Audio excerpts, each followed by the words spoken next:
Hi, I'm Kaylin Trong, Thảo. I'm Kaylee Trong, Thảo.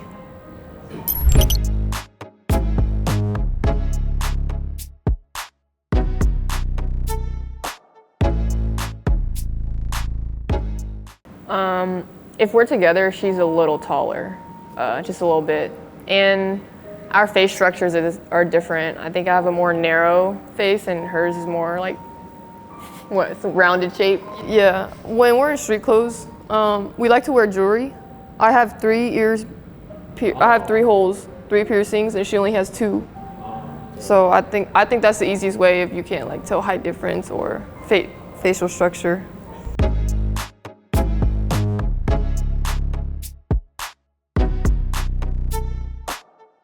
That was the number issued at Gonzaga. So they gave us an option to choose numbers, but we weren't in touch with them just yet. So they gave us like a fill-in number, and it just happened to be 11 and 14, and we're just like, let's just keep it, because 11 and 14 was also our like little league number. And so we're like, oh, you know what? Let's just keep it. Might as well just keep it. So we ran with it, and then we were asked if we wanted to change the numbers for Vietnam. I was like, no, let's just keep it. Just keep it. Can you share a story what brings basketball into your life? I think it started with me, but so my dad liked to play with his brothers. It wasn't anything serious. He just likes to go out to the park and play for fun and stuff like that. And so when he had us, he kind of put the basketball away for a little bit because he didn't think we would play. And so we had a bunch of basketballs laying around in the garage. And one day I like walked out and I tripped over a basketball, and I was like, you know what, it's over. I'm not playing it. But I picked up the basketball, started dribbling, and just felt some sort of connection with the game, I guess. And we were lucky enough, our mom signed us up for Little League, and I think that's when we started, just to build that passion and love for the game.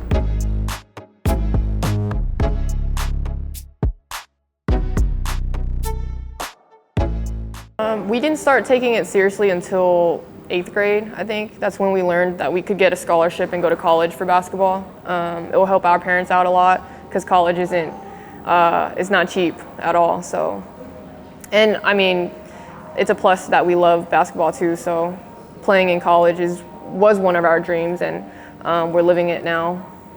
It's a huge blessing, honestly. We always talked about being really the only Vietnamese players in America, and it was kind of like disheartening, I guess, just to see that we're the only Asian. We weren't the only Asian, but there was just a few of us, and it just, sometimes adversity hit us and people would pick us last to play on the team because, they think that Asian people can't play basketball, but in reality, we can compete at the high level. And just being able to represent Vietnam and play for the country, I think,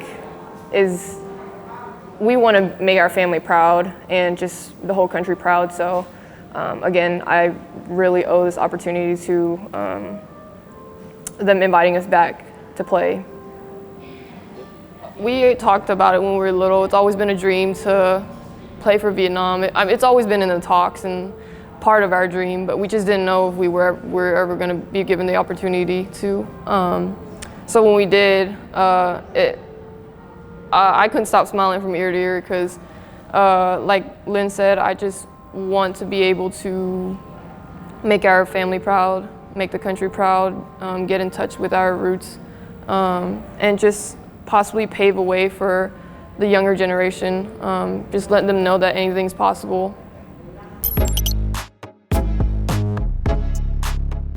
Honestly, it felt like a dream at first because everything happened so quickly. I mean, flew to Bali, lost our luggages, had to figure stuff out, just met everybody else, didn't have any practice time, and they said, all right, let's just go play.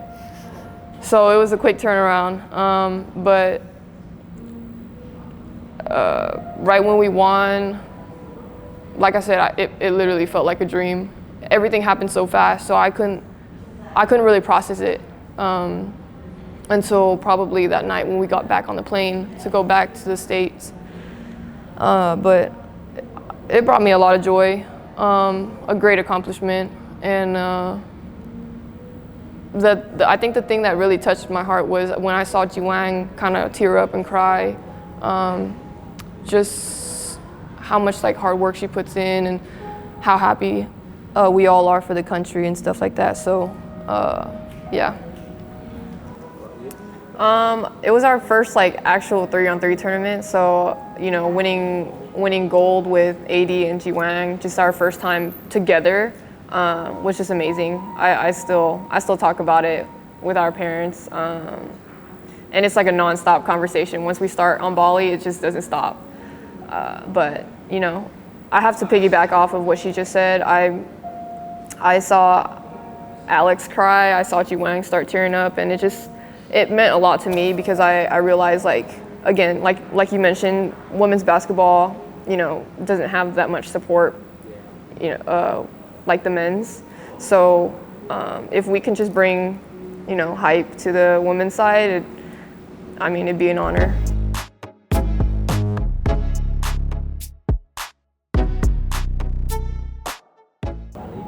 Yeah, so before our luggages got lost, so we were in Singapore.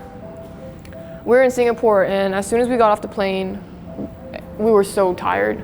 We got off the plane, got our carry-ons and stuff like that, and my mom had left one of her bags on the plane, but all the flight attendants had just left because they were clearing out the plane. It was late at night and stuff like that. So Lynn and I had our 2 luggages with our basketball stuff.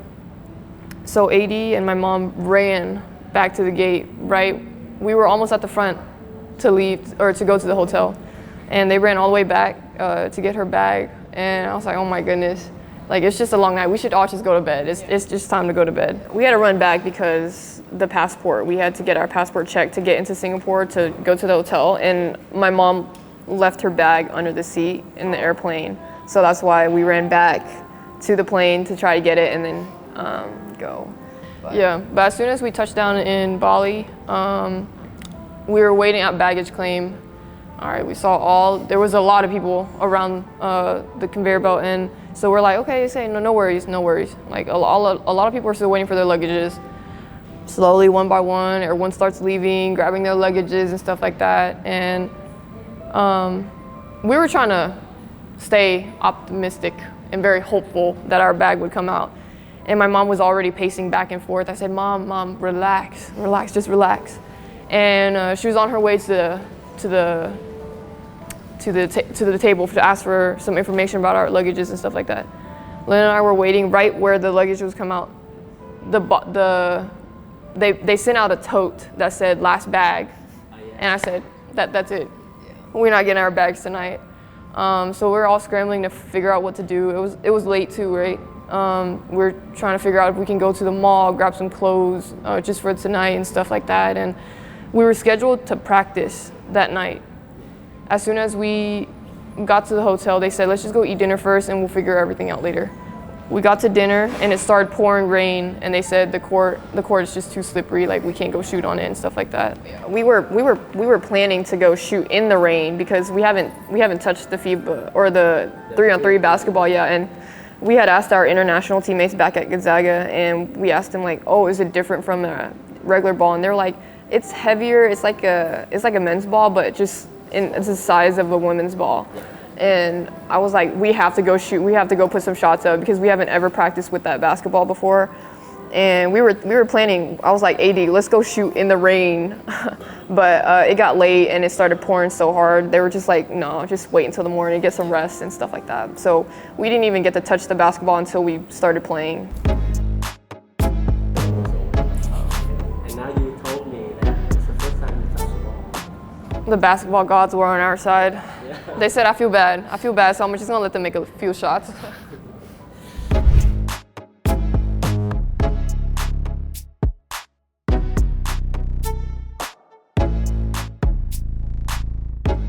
I think it was actually a funny story because we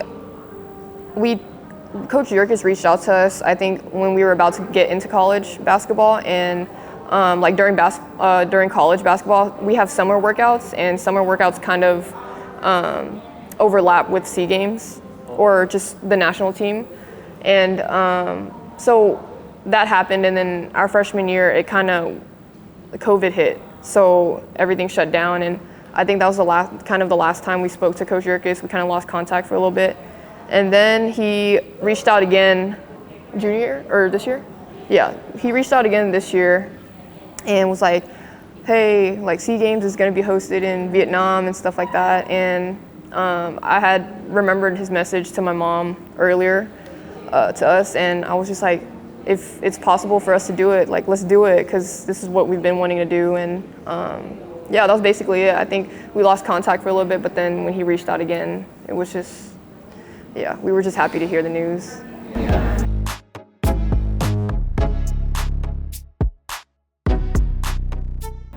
Well, it was kind of hard because we didn't have a passport, so they were trying to work on that, and we were just like, we were crossing our fingers that it would happen, because again, going back to, we've always talked about with our family, we wanted to play for Vietnam or just be able to have the chance to play for Vietnam. So just waiting for the passports, and I don't know, it's hard to explain how happy we were just because of the process and how long it took. But once we got the passports, I was like ready to get to Vietnam.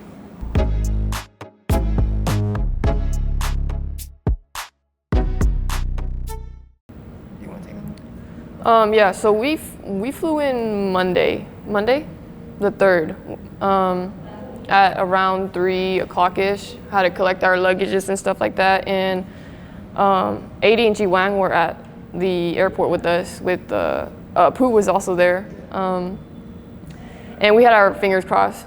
Our luggage was not gonna go missing again like it did in Bali, but they were there and they told us that they had practice later that night. And so we're like, oh, let's just go grab something quick to eat and then let's just go to the gym, you know, like would love to meet everyone. We're so excited on the plane to meet everyone.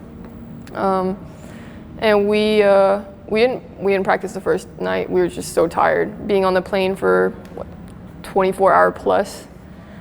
So the first meeting was great. Everyone was so welcoming. Our teammates, loved them so much. They're such a funny group. They always joke. They like to have fun, you know, and that's what basketball's about. Just being around people who love the game and who just want to have fun. They never fail to make me laugh. They're, I think, the funniest group of people I've met, and they really care. So from the jump, I was excited to start working with them. Still, they're talented players. Everyone we come across is a talented player. They have their skill set. And my dad always taught us growing up that you don't have to be, not everyone's gonna be the best player, but if you can specialize in one thing, then that's all. You only have to perfect one thing and one thing only to be able to contribute to the team, because at the end of the day, basketball is a team sport. You're not gonna play 1-on-5 and win the game, right? This group, they work hard.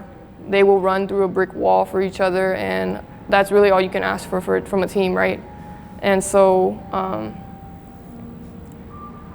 we can just really ask everyone to go in and play hard for each other, no matter what. And they have a great understanding of the game, so they're talented. They're talented players. Yeah. I mean, I feel like people might be a little worried when we get to the SEA Games, but I'm not too worried because, again, I'm very confident that this team can get far just by working hard. I don't know, watching NBA, like they're trying to create super teams, right? But I mean, Lakers didn't even make it to the playoffs this time around, but they had so many superstars. It's just you don't have to have all these superstars on one team to create, like, you know, the dream team. But yeah, I'm very excited for this SEA Games.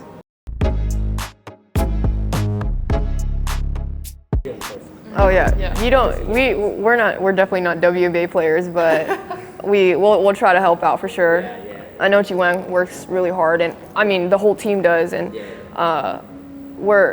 we just got here, so I mean they inspire us. We're talking about young athletes and trying to inspire them, but just I'm gonna just say, yeah, I'm gonna just say our big sisters on the team, like they work so hard and they inspire us to just be better and become better for them.